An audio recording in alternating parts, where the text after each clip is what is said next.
আমাদের পিছনে search light লাগিয়ে তো 2 টাকার দুর্নীতি তারা প্রমাণ করতে পারে নাই। তাহলে আমরা এবার জনগণের কাছে শুধু ভোট চাইবো না, আমরা জানতে চাইবো কেন আপনি আমাদেরকে ভোট দিবেন না। এই শক্ত অবস্থান কি অন্য আরে একটা দল বাংলাদেশে নিতে পারবে? এই নৈতিক শক্তি তাদের আছে। তাই সেই শক্তি আল্লাহ তাআলা আমাদেরকে, এটা আমাদের কোনো গর্ব না, এটা আমাদের কোনো কৃতিত্ব না, এটা আল্লাহ তাআলার একান্ত মেহেরবানি যে এই দুর্যোগের মধ্যে, এই ক্রান্তিকালের মধ্যে, এই সুদ ঘুষ দুর্নীতির মধ্যে, যেখানে 3 বার 4 বার 5 বার 10 বার আমাদের দেশ দুর্নীতিতে ফার্স্ট হয়েছে যারা করেছেন, সেটার মধ্যে থেকে আমরা আমাদেরকে এভাবে তুলে ধরেছি জাতির সামনে। সুতরাং আমাদেরকে যদি এখন কেউ জিজ্ঞেস করে যে ভাই আমরা পারবো কিনা, আমরা বলবো যে পারবো না, আমরা পেরেছি, আমরা প্রমাণ করতে পেরেছি। সুতরাং এখন আপনারা যদি আমাদেরকে সুযোগ দেন, সেই সুযোগটা কাজে লাগাবো।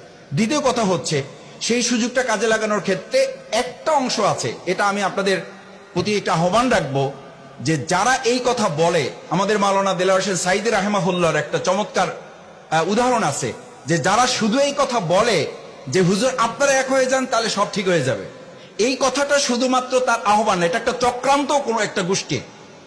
সেই চক্রান্তটা হচ্ছে ওই যে বলে, ওই হুজুর বলতেন আর কি, যে 5টা মানে ইলিশ মাছের দোকান দেখে তো আপনি মন খারাপ করার কথা না, বরং একটা ইলিশ মাছের দোকান থাকলে আপনি মন খারাপ হবে, যে বাধ্য হয়ে তো নিতেই হবে। তার মধ্যে একটু স্বৈরতান্ত্রিক মনোভাব থাকে যে আমি একাই তো, যা দাম বলবো নিতেই হবে। আর 5টা থাকলে তো আপনি দামাদামি করতে পারবেন, দেখতে পারবেন কোনটা রূপালী, কোনটা পদ্মার, কোনটা তেতুলিয়ার, কোনটা বঙ্গোপসাগরের, কোনটা ডিম আছে, কোনটা ডিম নাই, আপনার আগ্রহ থাকবে। এখন আপনি 5টা দোকান থেকে যদি কোনো ইলিশ মাছ না নিয়ে বললেন যে ভাই দোকান 5টা মিলে একটা হন, না হলে আমি 2 কেজি খেসারির ডাল নিয়ে চলে গেলাম।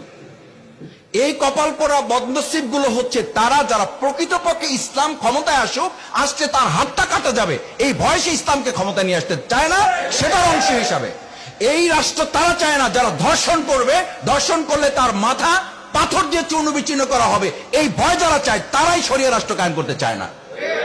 এইটার জন্য আপনি, আমরা এখানে যারা আছি, আমাকে এটা ভালোভাবে মাথায় নিতে হবে। আমি ব্যক্তিগতভাবে আপনাদের একজন কর্মী, আমি খুব সিরিয়াসলি উপলব্ধি করি যে প্রসঙ্গটা শুধু আমাদের ব্যক্তিগতভাবে, দলীয়ভাবে আমাদের ঐক্যবদ্ধ হওয়ার পিছনে আমাদের যতখানি উদ্যোগ এবং আগ্রহ আছে, তার পিছনে আমাদের যারা প্রতিপক্ষ, তারা কিন্তু আমাদের পিছনে আমাদের চেয়ে বেশি কাজ করে।